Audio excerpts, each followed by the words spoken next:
right, so the NBA's offseason has been filled with ridiculous news, ridiculous rumors. You've already seen a number of big-time free agent signings happen. Obviously, Paul George joined the Philadelphia 76ers. Klay Thompson joined the Dallas Mavericks, which was probably the weirdest one to see so far. I don't think I would have expected to see Klay Thompson not playing a Golden State Warriors jersey ever in his career. I thought those three guys were going to end up retiring together, but obviously that's not the case. And also we got Chris Paul joining the San Antonio Spurs on a 1-year deal. But the team that I think has had the most productive offseason so far is the Oklahoma City Thunder.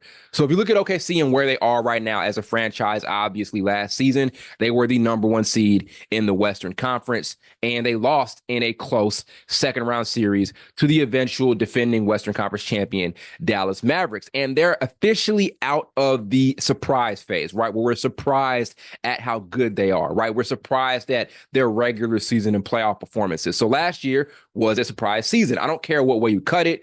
Nobody expected OKC to be the number 1 seed in the Western Conference last season. Flat out, right? We knew they were going to be good based off of what they did in 2023, but number 1 seed in the West, I don't think too many people, even OKC fans, saw that coming, right? So last year, they saw a lot of surprise success. Again, we knew they were going to be good. We knew they were developing. We knew they were building, but number 1 seed is a huge jump from being just a playing team the previous season. So they're out of that surprise phase. And now they're in the expectations phase where people expect them to continue to be a number 1, maybe number 2 seed, number 3 seed at worst in the West. And when they get to the playoffs, a second round and out playoff appearance isn't going to be enough. Now people are going to want them to get super deep into the playoffs and potentially make an NBA Finals appearance. They're in that expectations phase, right? It's natural for a team that's developing and rebuilding. First, they're bad. Then they start getting good and they start showing a lot of promise. Then they start to truly exceed expectations. Last year was their year to exceed expectations. Now we expect them to actually make those super, super deep playoff runs and everything, given their success last season. A team that's kind of in a similar position is the Orlando Magic, right? Last year, they were really, really good. They were one of the best teams in the Eastern Conference, and they got to the playoffs and almost got to the second round. They were 1 game away from it. Now, this coming season, the expectations are going to come for the Magic. People are going to expect them to be a much higher seed than what they were last season, and people are going to expect them to make a playoff appearance outside of just a first round appearance, right? So that's where OKC and also Orlando are at right now in their process. So the way that OKC has responded, right? The way that front office has responded to that this offseason has been just great, right? First off, they traded away their biggest liability in Josh Giddey. We all know he had a lot of limitations offensively with his inability to shoot. That got him benched in the playoffs multiple times, and they replaced that with one of the most highly coveted trade targets in Alex Caruso, who is one of the best point of attack defensive players in the league,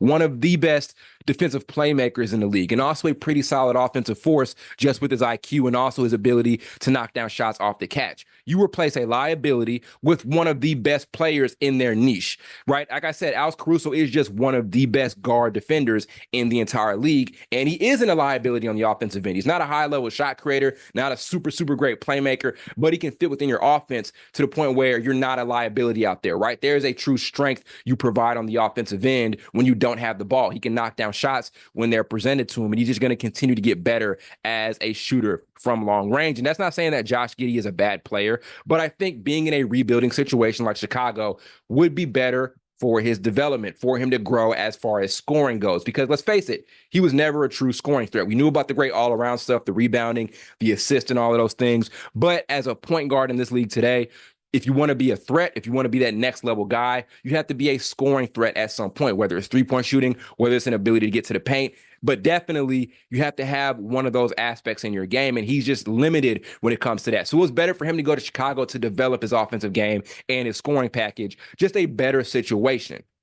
Right. And I think it was a mutually beneficial trade because both teams were kind of going into two different, situations. Right. So obviously with OKC, you're trying to contend for a title. For Chicago, you are trying to rebuild. Josh Giddey is a good point guard to kind of start with when you're rebuilding. So that's what OKC did early on. Then they do really well at the draft by picking up Nikola Topic, a guy who, when healthy, I think could give them some solid rotational minutes.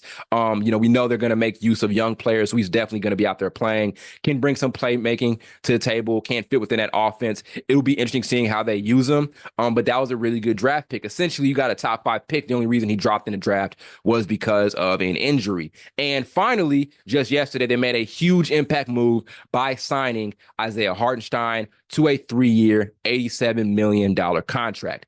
Hartenstein is one of the most underrated centers in the NBA. I can't really say underrated because the market valued him at a very high price this particular offseason as he was a free agent. But let's think about what he brings to the table. His rebounding is very, very valuable. And we saw that throughout the playoffs for the Knicks. Remember the rebounding he showed off, especially in that first round against the 76ers, especially the offensive rebounding. Remember that play he had where he gets a major offensive rebound late in the fourth quarter and kicks it out to Dante DiVincenzo, who drains a big time clutch 3-pointer to extend the game. So he is one of the best offensive rebounders in the entire league.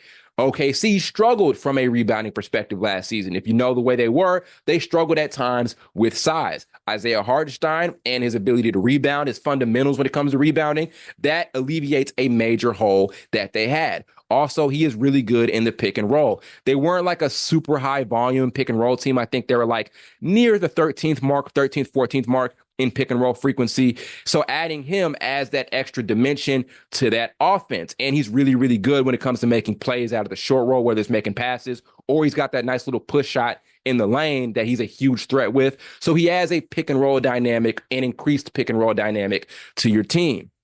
Great finisher around the rim, can finish at the rim in pick and roll scenarios. And also, like we said earlier, the rebounding and the defense. He's a really good defensive big guy, can really protect the paint. Him and Chet Holmgren next season are going to block a ton of shots, right? So he just alleviated a major hole, and that is a size hole. They were not a super big team. Chet Holmgren sometimes had issues with playing big when around other competitive big guys. He's best utilized when he's kind of playing outside the three-point arc and everything. And he can be good and athletic around the rim, but Hartenstein just adds another dimension of physicality around the basket that you definitely always need to have come playoff time. So that is a really good move. Those are two really, really good moves, right? They didn't go get two marquee players, but they got two players who fit perfectly within their scheme. And like I said, as far as Isaiah Hartenstein, a player who really fills up a hole that they had from a size perspective. That's really productive. If they stop right now, right, if they do nothing else this offseason, they are just fine. And I think that is a championship level team. That may seem like an overstatement, right? That may seem like an overreaction, but they really filled a ton of small holes, right? They filled a ton of niche needs that they had. And I think they're going to get deeper than what they had last season. Again, may not be the number 1 seed again, but once they get into the playoffs, they've got some stuff that they didn't have last year that can make them tougher to stop come playoff time. Like if you meet up against the Denver Nuggets, one of the ways you stop a team like Denver and stop a player like Nikola Jokic is throw him multiple bodies, throw multiple looks at him. Isaiah Hartenstein is a guy you can throw at him, right? So they just filled a lot of holes that they had, really small holes they had. And they were already a great two-way team last season, one of the best two-way teams in the league, top 5 in both offensive rating and defensive rating.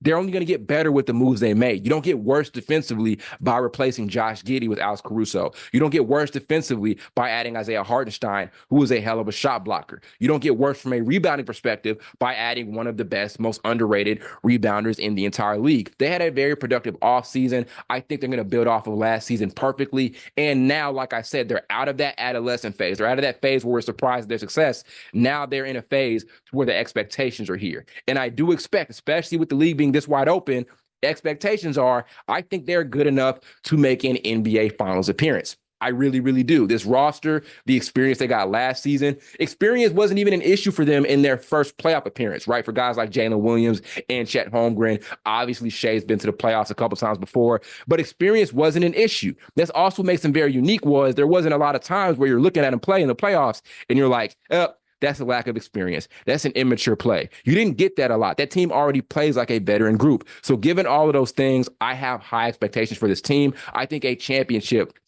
is definitely in their future. And I think they've got a good window of opportunity to do it next season. So amazing offseason so far by OKC. Again, amazing GM work by Sam Presti. And we'll see how they capitalize off of their productivity this summer come the start of the NBA's 2024-25 season.